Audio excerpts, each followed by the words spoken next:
लेकिन इस बार एक मासूम बच्ची बनकर और उससे सबसे पहले मिला।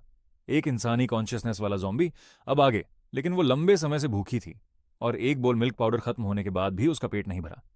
मैं कुछ बोलना चाहता था लेकिन भूल गया कि मैं जॉम्बी हूं। जैसे ही बोलने की कोशिश की मेरे मुंह से सिर्फ डरावनी क्राउल निकली। मैं चुप हो गया और लगातार 3 बोल मिल्क पाउडर बनाकर उसे पिलाया, तब जाकर उसका पेट भरा। मैंने महसूस किया कि बच्चे पालना आसान नहीं होता और आगे के लिए ज्यादा मिल्क पाउडर जमा करने का फैसला किया। अच्छी बात यह थी कि मिल्क पाउडर लंबे समय तक खराब नहीं होता। पेट भरने के बाद यूनन रोकशू संतुष्ट होकर बेबी क्रिब में लेट गई। उसे यह सब बेहद अजीब लग रहा था।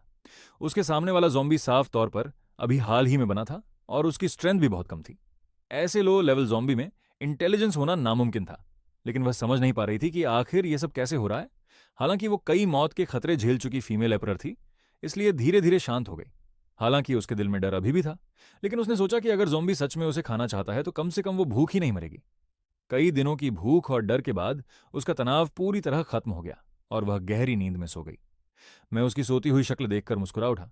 ज़ॉम्बी बनने के बाद पहली बार मुझे शांति और खुशी महसूस हुई। लेकिन कुछ महीनों की बच्ची को अकेला छोड़ना मतलब उसकी मौत आई थी, इसलिए मैंने उसे अपने साथ ले जाने का फैसला किया। यह 7 मंजिला पुरानी बिल्डिंग थी और दूसरी मंजिल सुरक्षित नहीं थी। 7वीं मंजिल सबसे ज्यादा सेफ थी।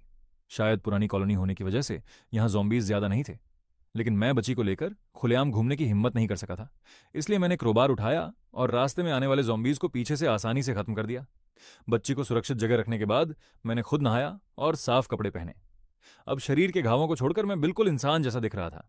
सबसे जरूरी बात यह थी कि कमरे में मुझे काफी सारे बेबी प्रोडक्ट्स मिल गए जो शायद किसी परिवार ने ओक्लिप्स के वक्त जल्दबाजी में छोड़ दिए थे।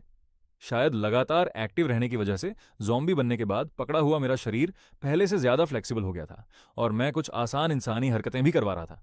हालांकि मुझे यह अजीब लगा, लेकिन मेरा पूरा ध्यान यूनन रक्सवे पर था। जब मैं डायवर बदलने के लिए उसके पास गया तभी उसके दिमाग में एक चौंकाने वाला ख्याल आया। अगर पहले उसे मेरे दूध पिलाने पर सिर्फ कंफ्यूजन था, तो अब डायपर बदलते देखकर उसे पूरा यकीन हो गया कि मेरे अंदर इंसानी कॉन्शियसनेस बची हुई है।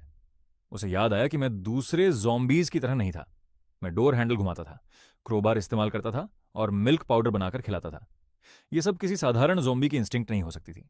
उसे यकीन हो गया कि सिर्फ इंसानी विल पावर ही जोम्बी की ब्लड हस्टी इंस्टिंक्ट को दबा सकती है। लेकिन अगले ही पल यनक्सु की आंखें फटी रह गईं। उसने महसूस किया कि मैं फीमेल नहीं बल्कि मेल जोम्बी हूं। उसे लगा उसकी